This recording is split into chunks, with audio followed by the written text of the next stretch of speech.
दोस्तों कैसे हो आप सब। उम्मीद करता हूं आप सब अच्छे होंगे और आपकी स्टडी अच्छी चल रही होगी। तो दोस्तों आज की वीडियो में हम करने वाले हैं 12th क्लास मैथमेटिक्स का एक ऐसा क्वेश्चन जो कि एग्जाम के अंदर लगातार भर भर के पूछा गया है। आप किसी भी सेट को देख सकते हैं, क्वेश्चन आपको उस सेट के अंदर मिल जाएगा। आप देख सकते हैं 17, 19, 20, 22, 23 और 24 के अंदर ये लगातार क्वेश्चन पूछा गया है। यदि आपके पर ये क्वेश्चन नहीं आता है या इस क्वेश्चन में कोई भी डाउट है तो दोस्तों इस क्वेश्चन के सभी डाउट आपके क्लियर हो जाएंगे। इससे के जैसे जितने भी क्वेश्चन एग्जाम के अंदर आए हुए हैं उन सभी क्वेश्चन को आप आराम से उड़ा दोगे।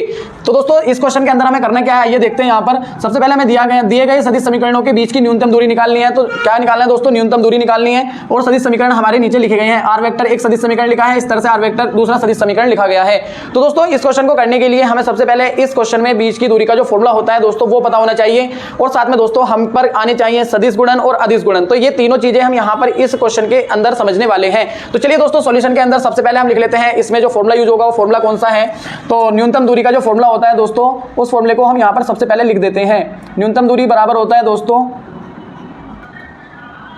a2 माइनस a1, दोनों पर दोस्तों वेक्टर लेना है। उसके बाद ब्रैकेट में लिखेंगे, डॉट लगाएंगे दोस्तों। फिर उसके बाद लिखेंगे b1 vector cross b2 vector और दोस्तों इसे ब्रैकेट में बंद कर देंगे। बस इतना करना है पहले। और फिर नीचे की तरफ आपको क्या करना है दोस्तों, जो ये b1 vector cross b2 vector लिखा है इसे लिख देंगे दोस्तों नीचे की तरफ b1 vector cross b2 vector और इसका दोस्तों लगाना है मोड। और फिर सारे का मोड आपको लगाना पड़ेगा। और मोड लगाने का जो रीजन है दोस्तों वो क्या है, क्योंकि अगर डिस्टेंस नेगेटिव आएगी तो वो पॉजिटिव हो जाएगी, जिससे कि कभी भी दूरी जो है दोस्तों वो नेगेटिव नहीं हो सकती, इसलिए हमें यहाँ पर ये मोड यूज करना होता है। तो बस इतना ही काम है। अब दोस्तों हम देखेंगे यहाँ पर a1 क्या है, b1 क्या है, a2 और b2 को देख लेंगे और साथ में दोस्तों ये क्रॉस और डॉट भी हमें यहाँ पर सीख लेना है। तो सबसे पहले हम वहाँ पर वेक्टर में से निकालेंगे a1 की वैल्यू। तो दोस्तों a1 वेक्टर जो होगा दोस्तों यहाँ पर आप देखेंगे पहला जो वेक्टर लिखा गया है इसमें ये जो वेक्टर लिखा है आर वेक्टर के अंदर ये जो वेक्टर है दोस्तों ये a1 की वैल्यू होगी। तो इस समय यहाँ पे लिख देंगे, ये हो जाएगी i cap minus 2 j cap, फिर उसके बाद प्लस 3 k कैप, ये हो जाएगा। इसी तरह से दोस्तों b1 जो होगा वो ये वाला वेक्टर होगा, ठीक है। तो अभी हम यहाँ लिख लेते हैं b1 वेक्टर बराबर क्या हो जाएगा दोस्तों, वो हो जाएगा minus i cap minus plus j cap और उसके बाद माइनस 2k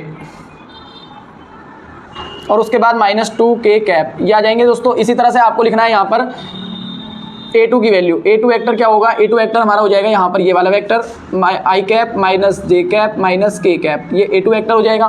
फिर इसी तरह से आपको लिखना है b2 वेक्टर। b2 वेक्टर की जो वैल्यू होगी दोस्तों यहाँ पर ये लैम्डा के आगे जो है ये हमारा b2 वेक्टर होगा, ये हो जाएगा i cap plus 2 j cap minus 2k cap. अब इतना करने के बाद बस इतना करने के बाद अब आप फॉर्मूले की तरफ देखेंगे। फॉर्मूले में सबसे पहले हमें क्या चाहिए, हमें चाहिए a2 minus a1। a2 minus a1 को निकाल लेंगे, a2 vector minus a1 vector हम निकालेंगे। तो a2 vector minus a1 vector निकालेंगे तो मतलब a2 में से a1 को घटाना पड़ेगा, यानी इस वाले वेक्टर में से इस वाले वेक्टर को घटाएंगे। तो इस वाले वेक्टर को लिखेंगे i cap minus j cap minus k cap, ठीक। फिर माइनस लगाएंगे, फिर इस वाले वेक्टर को लिखेंगे i cap minus 2 j cap plus 3 k cap. इतना लिखने के बाद हमें इन्हें घटाना है तो अब देखेंगे यहाँ पर i cap minus j cap minus k cap. अब इस माइनस के अंदर मल्टीप्लाई करेंगे तो माइनस i कैप हो जाएगा और minus minus plus 2 j cap हो जाएगा और minus plus minus 3 k cap हो जाएगा। उसके बाद हम यहाँ पर इन्हें घटा लेंगे तो i कैप में से i कैप गया तो 0 i कैप बचा, j कैप में से 2j कैप को घटाएंगे, पॉजिटिव है नेगेटिव है तो यहाँ पर प्लस के j कैप आ जाएगा और ऐसी माइनस 3k और माइनस के तो माइनस 4k कैप हो जाएगा। तो ये हमारी a2 vector minus a1 vector की वैल्यू आ जाएगी। इसके बाद हमें यहाँ पर करना क्या है, इसके बाद हमें चाहिए b1 क्रॉस b2, ठीक है।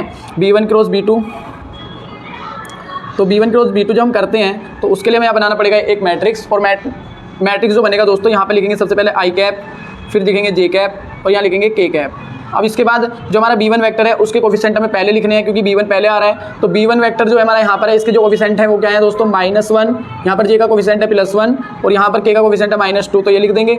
इसी तरह से b2 वेक्टर के जो कोफिशिएंट है दोस्तों यहाँ पर देखेंगे i का जो कोफिशिएंट है 1 है, j का क्या है दोस्तों 2 है और k का क्या है दोस्तों -2 है। अब दोस्तों इसे ही बोलते हैं हम क्रॉस प्रोडक्ट, यानी कि जब हम क्रॉस मल्टीप्लाई करते हैं दो वेक्टर की तो वो किस तरह से करते हैं, वो यही मेथड है हमारा क्रॉस करने का। तो इसे हम यहाँ पर अब सीखने वाले हैं। तो सबसे पहले हमें यहाँ पर क्या करना है आइए देखते हैं। तो सबसे पहले हम यहाँ पर लिखेंगे ये i कैप को, ऊपर जो i कैप है सबसे पहले उसे लिख लेंगे। अब इसके बाद हमें जो क्या करना है दोस्तों, ये i कैप लिखा है तो इसकी ये वाली पूरी रो ढक देनी है और इधर ये पूरी कॉलम ढक देनी है। तो हमारे ये 4 एलिमेंट बचेंगे। तो इस -2 की गुना 1 के साथ में करेंगे तो -2 आएगा, एक माइनस अपने पास से लगाएंगे, फिर 2 की गुना -2 से करेंगे तो क्या आ जाएगा दोस्तों -4 आ जाएगा, ठीक है। इतना करने के बाद ये ब्रैकेट हमें क्लोज कर देना है, फिर लगाएंगे दोस्तों माइनस जे जब लिखेंगे माइनस जे कैप के लिए अब हमें ये वाली कॉलम और ये वाली रो को ढक देना है। इसके बाद हमारे पास -2 की मल्टीप्लाई -1 के साथ करेंगे तो 2 हो जाएगा दोस्तों पॉजिटिव, और उसके बाद 1 की -2 के साथ करेंगे तो ये हमारा दोस्तों -2 आ जाएगा। उसके बाद इसे हमें ब्रैकेट को क्लोज करना है। उसके बाद प्लस के प्लस के कैप करेंगे तो ये वाली कॉलम और ये वाली रो को हमें ढक देना है। तो हमारी 2 की मल्टीप्लाई -1 के साथ होगी तो -2 और 1 की 1 के साथ होगी तो -1। इस तरह से हमारा जो है क्रॉस प्रोडक्ट जो है दोस्तों वो कंप्लीट हो जाएगा। उसके बाद हम बस इसे कैलकुलेट करेंगे थोड़ा सा। तो ये क्या हो जाएगा दोस्तों आई कैप, उसके बाद -2 माइनस +4 -j, ये क्या हो जाएगा दोस्तों 2 + 2 फिर प्लस के कैप -2 -1 -3 हो जाएगा दोस्तों। इसे थोड़ा सा और सोल्व करने के बाद ये b1 vector cross b2 vector आ जाएगा। कैसा आएगा दोस्तों 4 में से 2 को माइनस करेंगे तो 2 आई कैप बचेगा। इसके बाद 2 और 2 कितना हो जाएगा 4, तो -4 जे कैप हो जाएगा। उसके बाद -3 के कैप ये हो जाएगा। तो ये हमारी b1 vector cross b2 vector की वैल्यू आ गई है ना। अब आप देखेंगे हमने इसकी वैल्यू भी निकाल ली है, इसकी भी निकाल ली है। तो अब हम दोस्तों क्या कर लेते हैं, तो पहले दोस्तों हम निकाल लेते हैं इसका मोड, और मोड निकालेंगे तो b1 vector cross b2 vector करेंगे। और b1 vector cross b2 vector हमें कैसे करना है, जब मोड निकालते हैं तो हमें अंडर रूट लगाना है दोस्तों, और ये जो हमें वेक्टर के कोफिशिएंट है इनका स्क्वायर करके जोड़ते हुए जाना है। यानी 2 का स्क्वायर करेंगे प्लस -4 का स्क्वायर करेंगे प्लस -3 का स्क्वायर करेंगे, और फिर उसके बाद हम दोस्तों इनका क्या कर लेंगे, 2 का स्क्वायर करेंगे 4 का स्क्वायर करेंगे 16 -3 का स्क्वायर करेंगे 9।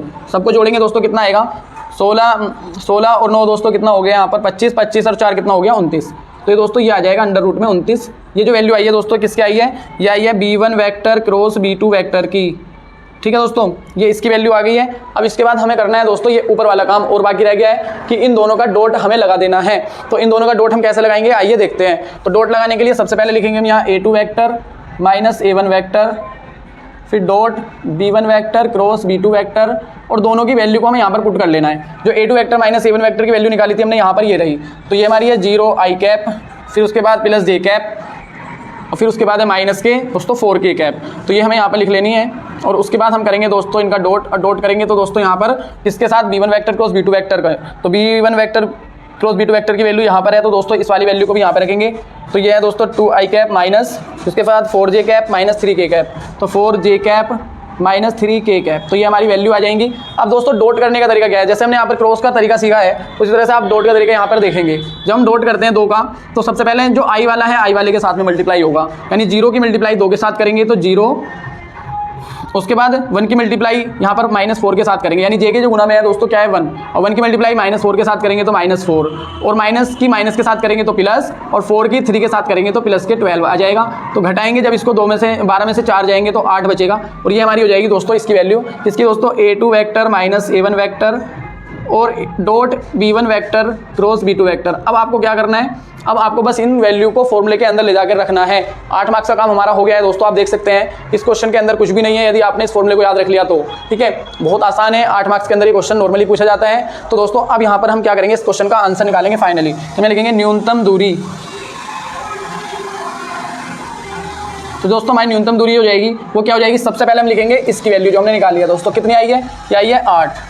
ठीक है, बट मोड लगा हुआ है दोस्तों तो मोड लगा लेंगे। और b1 vector cross b2 vector की वैल्यू भी निकाली थी हमने दोस्तों, कितनी आई थी, √29। तो √29 अब ये मोड हमें हटा देना है फाइनली। तो हम फाइनल में लिखेंगे 8/√29, और दोस्तों इसे यहीं पे लिख देंगे बस मात्रक, क्योंकि दूरी का जो होता है कोई ना कोई मात्रक होता है, मीटर वगैरह। तो दोस्तों ये हमारा इसका आंसर हो जाएगा। अगर ये नेगेटिव वैल्यू आ रही होती है अंदर की तरफ तो भी हम मोड से बाहर निकाल के पॉजिटिव में लिख लेते हैं। दोस्तों इस क्वेश्चन का आंसर यही हो जाएगा। आप इसका स्क्रीनशॉट ले सकते हैं, और साथ में दोस्तों कमेंट में जरूर बताइएगा कि ये वीडियो आपको कैसी लगी, और ये सॉल्यूशन जो है दोस्तों आपके समझ में आया या नहीं। अगर आप इस तरह की वीडियोज़ और भी अधिक चाहते हैं तो वीडियो पर कमेंट करें और मुझे बताएं कि आप किस टॉपिक पर कौन से चैप्टर की इंपॉर्टेंट क्वेश्चन की वीडियो चाहते हैं। दोस्तों मिलते हैं अगली वीडियो में, तब तक के लिए जय हिंद, थैंक यू।